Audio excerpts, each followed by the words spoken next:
Okay, guys, we are done with this book, and I will tell you, I overwhelmed myself with this one, and I am so glad that this series is finished.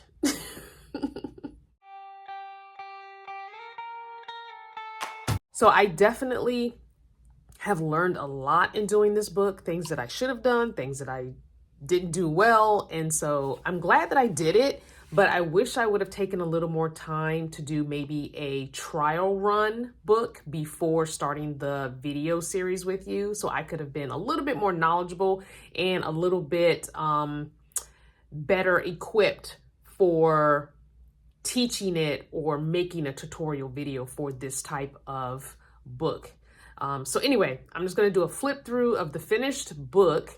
I don't know if you've been working on yours or if you've just been enjoying the series. I appreciate that because I am excited to start a different project that I want to do with you, but it's probably not going to be something we do right now. It's probably something that'll pop up in July or August. So I've already shown this part, but I'm going to do a quick little flip through of it as well. I'm not going to talk too much about this section. I've already shown it. So here's some extra scraps from doing some of this. This is a flip. Okay, single flip, and I have a tuck spot here where I used a little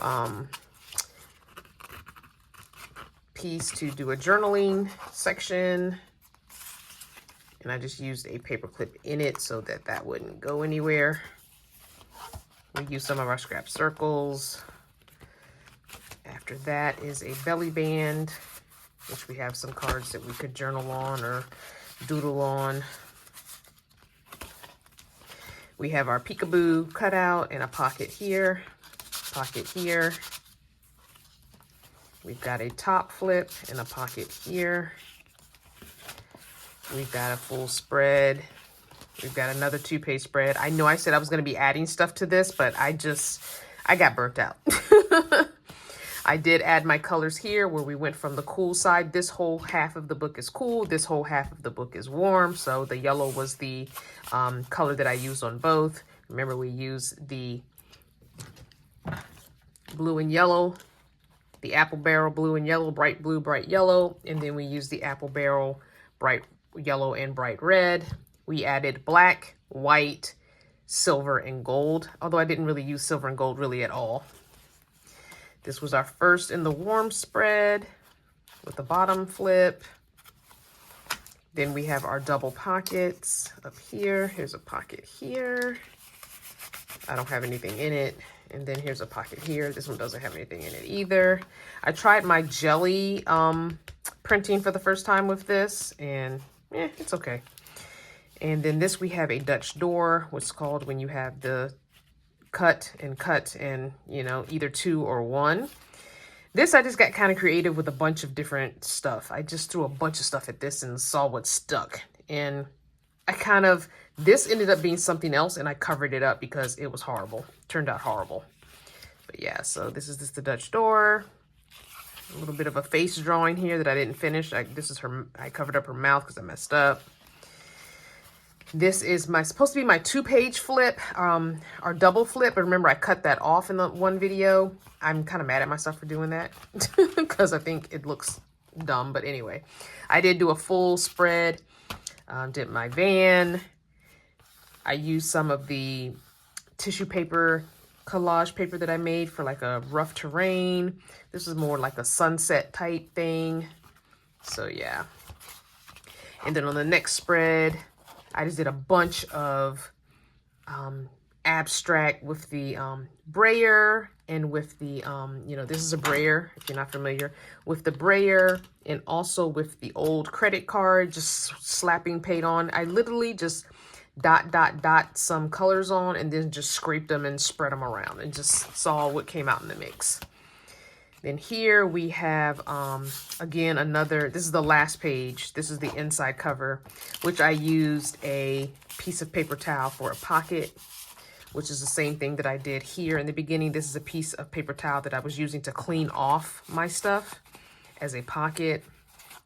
And so I did the exact same thing here. This is the paper towel I was using to clean off different instruments and paintbrushes, and so I used this as a pocket as well. And then here, this is some more jelly printing. This is one technique I want to share with you. This is a piece, and I have it here too. Where did I put it? Here as well. These pieces of paper or collage paper, painted papers, I'm gonna go grab it and show you what I did, how I made those. So that's the end of the book. I haven't done the cover. I was supposed to paint the cover with all black or all white and then do something with it later, but I'm not going to. So the painted paper that you saw there, this is actually, Husband gets a catalog for cigars from a cigar shop that he used to go to. It actually looks like this. I have several of them that I've kept. It actually looks like this. And I kept several of them just because I knew that I could do some paper scrapping or some painted papers with them and not have to worry about any other papers. I don't buy paper usually. I usually just use paper that comes in junk mail or that kind of stuff. Or what I can find really cheap somewhere at the Dollar Tree, thrift shop, that kind of thing. I took some of that. I wet it down with a little spray bottle. I put a little bit of coconut oil on it to soften it. And then I let that sit out for a little bit. And when I say a little bit of coconut oil, I mean a tiny minuscule amount. Just rubbed it in my hands. I crumpled the paper up, smoothed it out. And then I used paint to paint on top of it and to dilute the picture that you see. I also have let me see, I have an actual journal that I made using one of these. And it is right here. Let me grab it. I have some pages drying. Go ahead and like this video, share it or one of my others, subscribe to the channel, and turn on the notification bell. It's two of the thicker ones. If you look right there on the spine, you see there's two. And I didn't really tape them well, but I used a piece of packing tape to tape them together.